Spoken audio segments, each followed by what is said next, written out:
Hi, welcome back to our Spanish and Portuguese Review Faculty Board Series on peer review. Today, we have the pleasure of interviewing Ada Ortuzar-Young. So just a quick introduction. Ada has been heavily involved with the American Association of Teachers of Spanish and Portuguese for approximately 40 years at the local and the national level, including being the president-elect in 2019, president 2020. She has also been a member of the Spanish and Portuguese Review, SPR Editorial Board since 2015. Ada is a frequent book reviewer for Hispania and has participated as conference chairs and on various committees for AATSP. She is also a member of the AATSP Special Interest Group for close to retired and active retirees.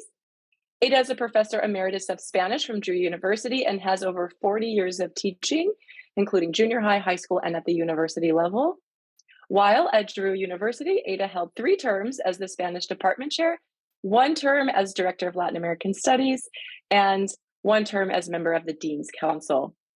Additionally, Ada has comprehensive experience in Spanish language assessment and program assessment and accreditation. She also has a vast publication record, including publications on Cuban geographies, Latin American Diaspora, and other Caribbean-based literature and culture work. Currently, she is researching topics in the realm of diasporas and migrations in literature and film in the Hispanic world, Latinas in the United States, memories and migrations, film in the contemporary Hispanic world, and film in the contemporary Hispanic world.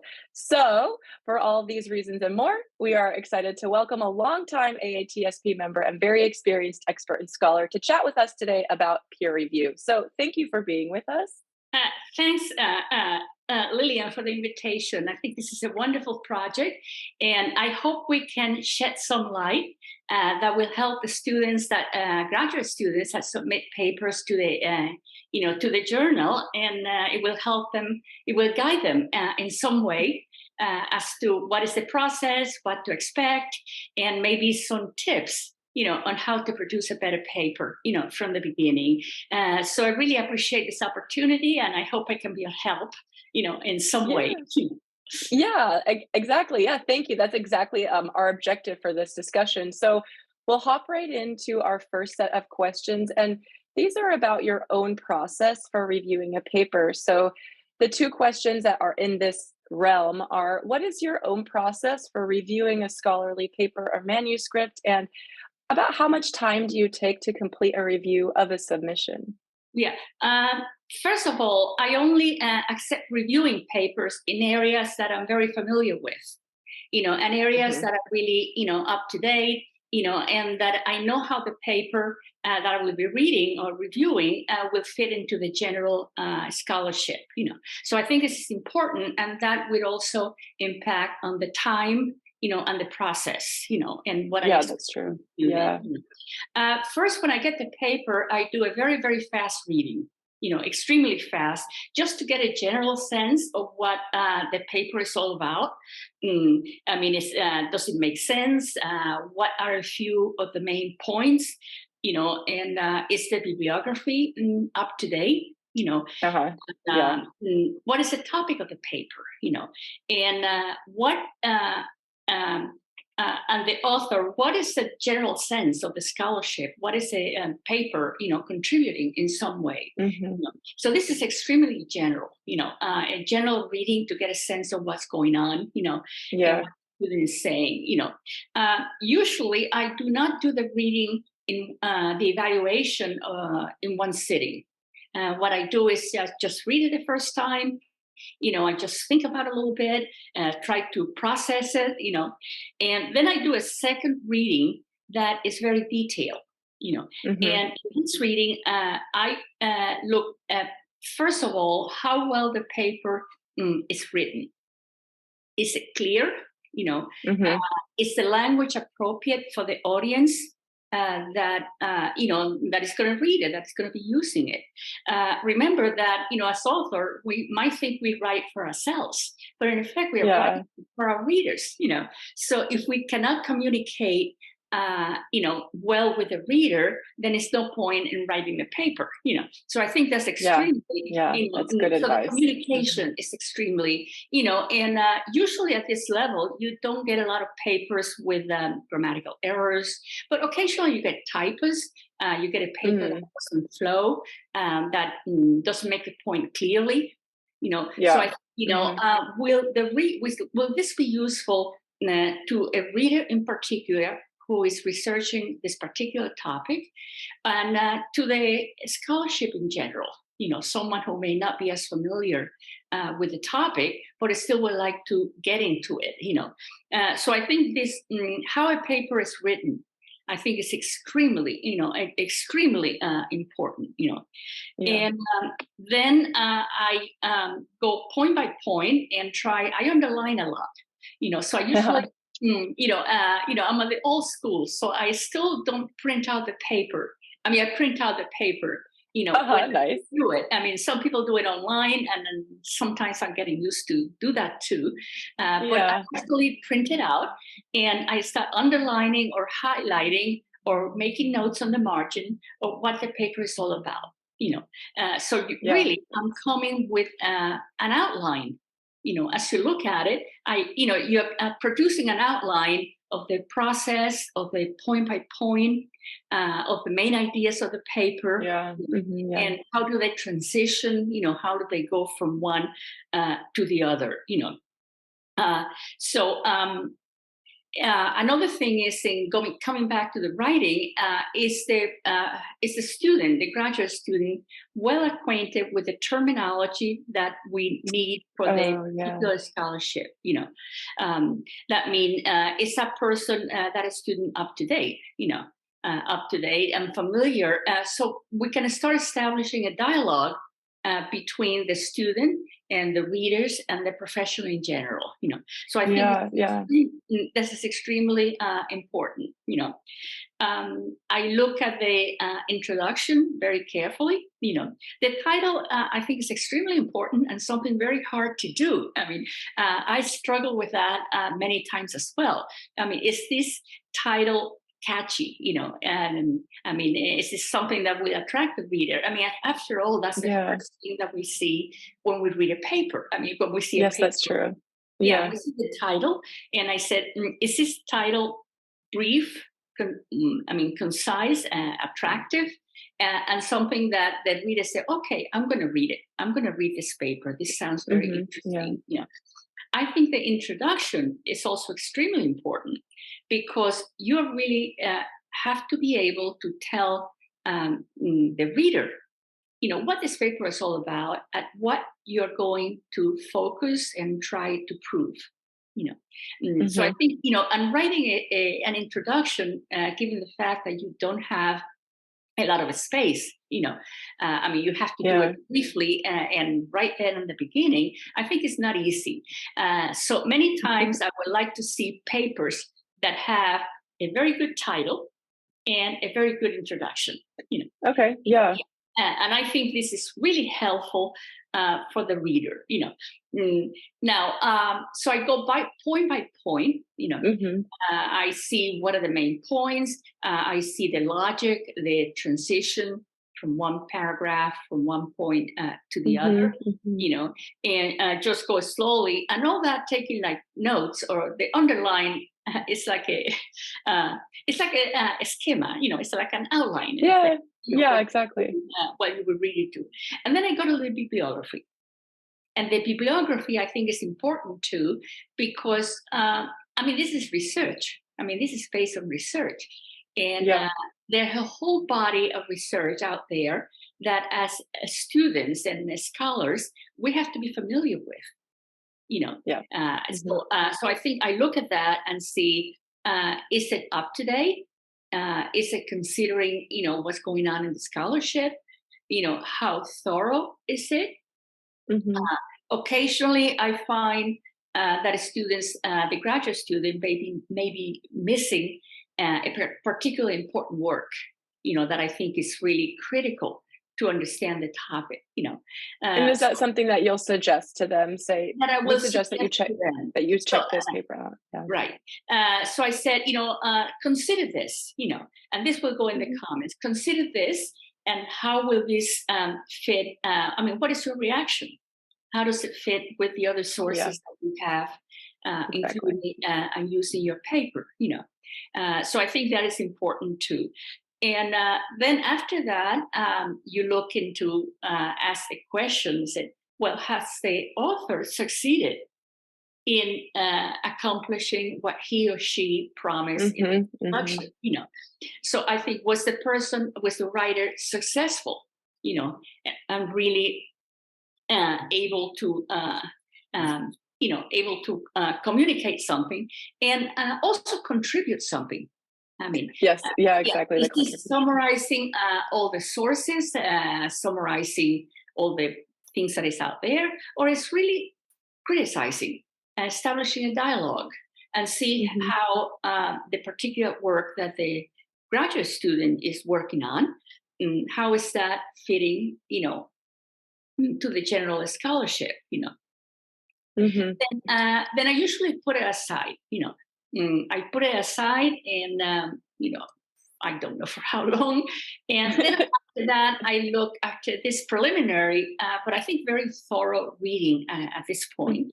After that, I sort of, I go back to it, and in one more reading, at least, and then I just, in effect, I criticize myself. I said, did I do justice to this paper?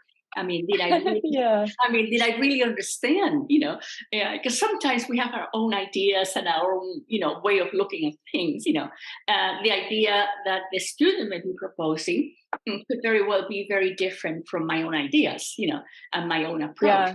But still, it could be a valid one, and it could be something interesting. Not everyone writes the same way or approaches subject. No kidding, totally. So I asked you, did I understand what the student was saying?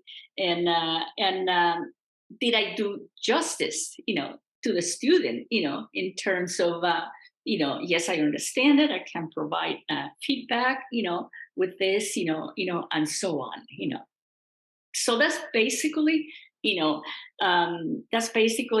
my approach, and it follows the same way, for just about every paper. Although, if we go to your second question, how much time? Well, that's extremely hard to predict. That sounds like it, this is extraordinary. You don't know.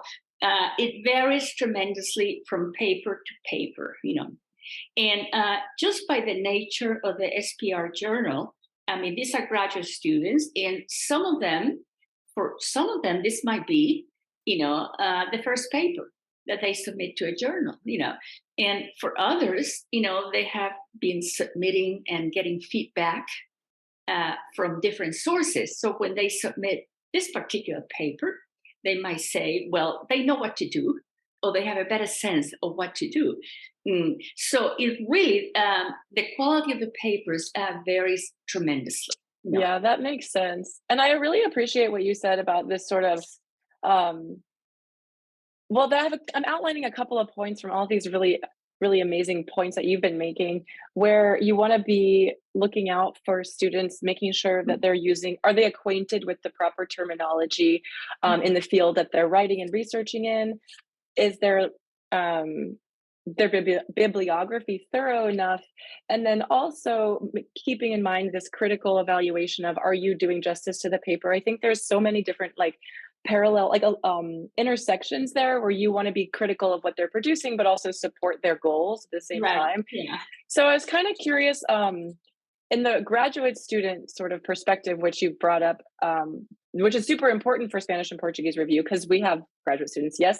So for someone that might be, this is their first paper that they're submitting, and they're, clearly passionate and excited about this topic, but maybe they are a little bit not as deep into it as you would want to expect from a published paper. How do you kind of approach that sort of, I don't know how you would say that, just like a challenging angle of they're passionate, they're interested, that maybe they need some more support. How do you deliver that type of feedback, or I guess just how do you approach that on your own? Yeah, it's since these are blind reviews, so I really don't know really whether the student is the first paper or whether the student have been submitting, a number of papers already, and in effect, is not a good writer. So you really have to set back and not think, oh, this student this is a beginning paper.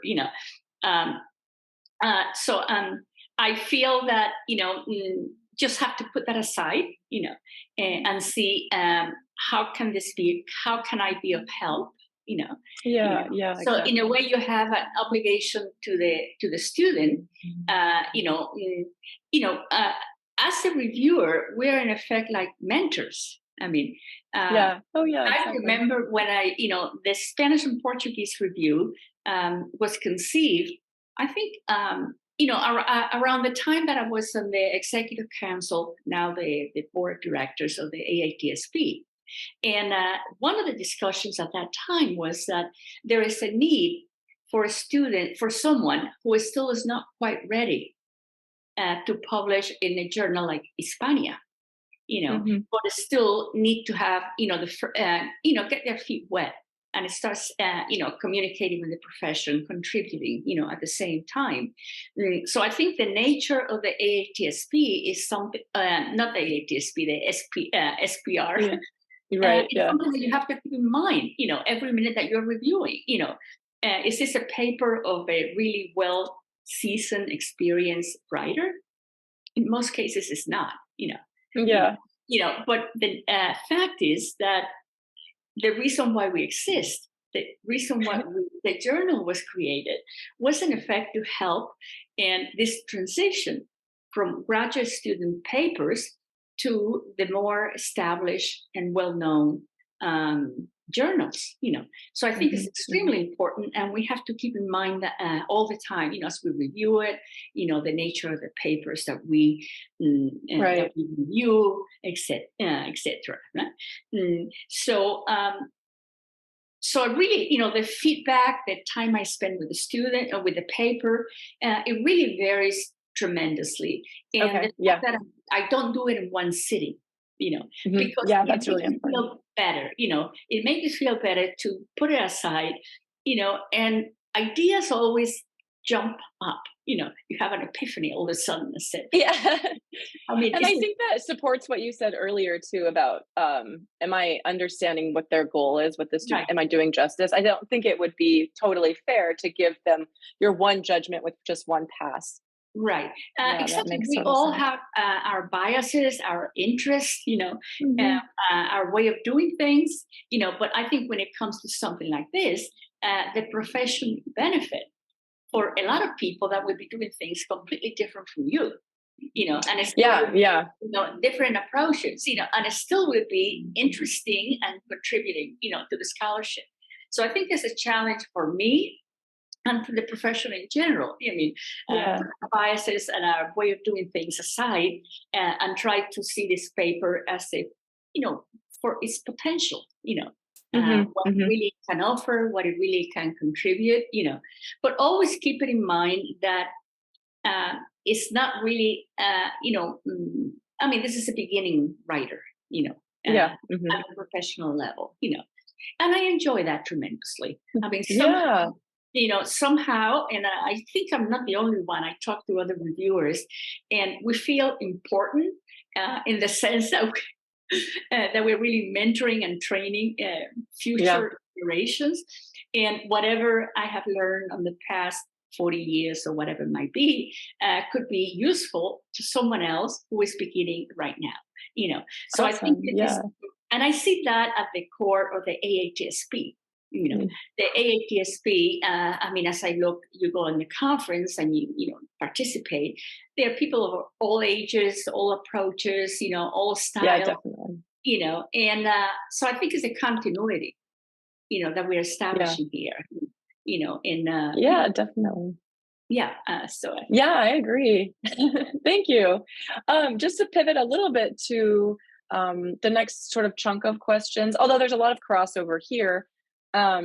You've already alluded and mentioned, I think, some some topics that could be integrated into the next question. So, but I still want to ask the questions about your perspective now being on the editorial board of looking for and or prioritizing when you're reviewing a paper, kind of what you look for, what you prioritize when you decide to accept as is or accept with revisions or do not accept. And then also, what is one do or don't piece of advice you would give to a graduate student submitting an article for potential publication? I think we did cover some of what you may say here previously, so it was a very thorough first question. But if you have additional things to add about some of your priorities, we can elaborate on that. You know, accept as is. I think it's. I mean, occasionally I have a paper, you know, for this particular journal. I have a paper that you know, you accept it. It should be accepted as it is. But I think this is rare. You know, I feel that, you know, sometimes the paper is very well written, you know, very good ideas. But I mean, there's still some questions, something that you want to propose to the writer, you know, and you want to say, well, have you considered this? You know, could this be incorporated? Could this be part of your paper? You know, so I think even though the paper might require very few corrections, you know, very few ideas, you know, I think, you know, seldom. I mean, you get a paper that is accepted as is, you know. Yeah. And, although some are close to it, you know, some are extremely important. Except for revisions is the norm. I mean, most papers are acceptable. You know, again, coming back to the nature of the SPR, you know, that we are training the future generation. Yeah. You know? So I really don't expect a paper to be perfect, immaculate. You know, I expect it to have some ideas. You know, so in this particular case, you know, I tried to say make some favorable comments because there's some good points that I think perhaps should be emphasized. You know, should not be neglected. You know, so we're not really going through, oh, these are the bad things in the paper. You know, this is the need to be reviewed. I said, well, this is an excellent point, you know, which the writer may decide to elaborate a little bit more or not, you know. But in terms of mentoring and guiding the student, I think it's important to say, well, really, you're on the right track. I mean, you're really, you know, you're really into something good, you know. So most papers will fall in this category, you know. You accept it, but you accept it with revision, you know, and you know, and then you go into details, you know, so I think, you know, and usually the comments are more thorough, are more detailed that normally would be. Now, do not accept. Again, I think if I were reviewing for a, you know, a journal for very experienced writers and more competitive, I would be more demanding. But again, I would be of help to this particular level and see whether the paper can be salvaged. I mean, whether really there is something that maybe we cannot accept it as it is, but we might be able to accept it if the student, you know, will do extensive revisions, you know, will do a lot of work. And I think this is good. It might still contribute something, but the student will learn something on the way as well, you know. And see exactly. I appreciate your approach to being so thorough and really wanting to see how you can help the student. Right. I am one of those students that really benefited from reviewers like you because my first submission to SPR was not accepted, but I got such helpful feedback from the reviewers. It was so thorough and it was like asking me questions. Have you thought about this? You know, blah, blah, blah. And I said, oh no, you know, I haven't thought about that. And then I had a call with one of the current editor now just to talk about the feedback. And it was such a helpful process. And so I substantially revised the paper, submitted it again, and then it was accepted with revision. So I just wanted to share that I have been the student on the end of that. And it is really amazing the impact that effort on your end can have on a grad student. And I think it's just what we need to do for a journal of this nature. I mean, I think it's really excellent. On the other hand, I get upset, or I just don't like. Sometimes I get paper with typos, not really, the writing is just not acceptable for a level. I mean, this is rare. But I recall getting a few of those every now and then. And then I said, well, this needs so much revision. This needs so much work to really make it acceptable that perhaps, it's no point, I think it would end up being a whole new paper, maybe. It will be a whole new paper, Yeah. But, I mean, as I said before, I really look into how well a paper is written. I mean, the language that it uses, the terminology, which is up to date, it flows, it has a logic, so all that comes into consideration when you're really, making a decision whether this paper is publishable or it's not, Right. So I think this is extremely important, So I think this is basically what I do, and I hope that, that can be of assistance to the students, Yeah, exactly. So thank you so much for sharing all of that advice. It's very beneficial for me, and I'm sure it will be for hundreds of other graduate students too. The last question that we will segue into is about professional development that comes out of peer reviewing. So what would you say are some of the main benefits, sort of transferable skills, or just professional benefits or personal writing skills from when you complete the process of reviewing papers? Do you mean what will the student get out of it? I mean, what? So not the writer, but as a peer reviewer, when you're going through all of these excellent, like, critical eye steps, excuse me, the process of rereading the paper, looking for this, looking for that, providing feedback. What do you think are some of the main benefits that you gain as a peer reviewer? Like, as it may help your writing or your, I think there are many, as I said before, I'm now retired.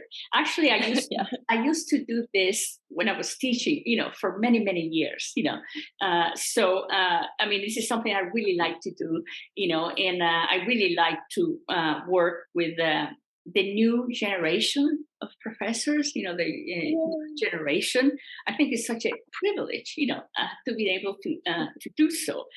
And I hope that, it keeps me active in the profession. So I really have a great deal of gratitude, and it makes me very happy to be able to do this, and I really enjoy it, So I think that's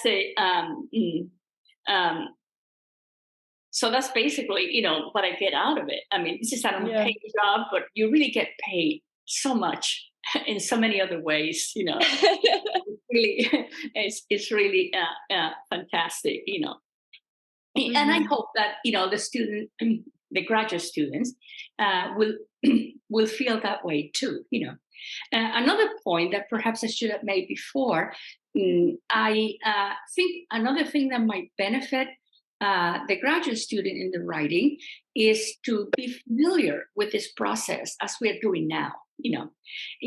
I wonder how many students. I mean, we're used to, use rubrics, or main points that we use in evaluating something.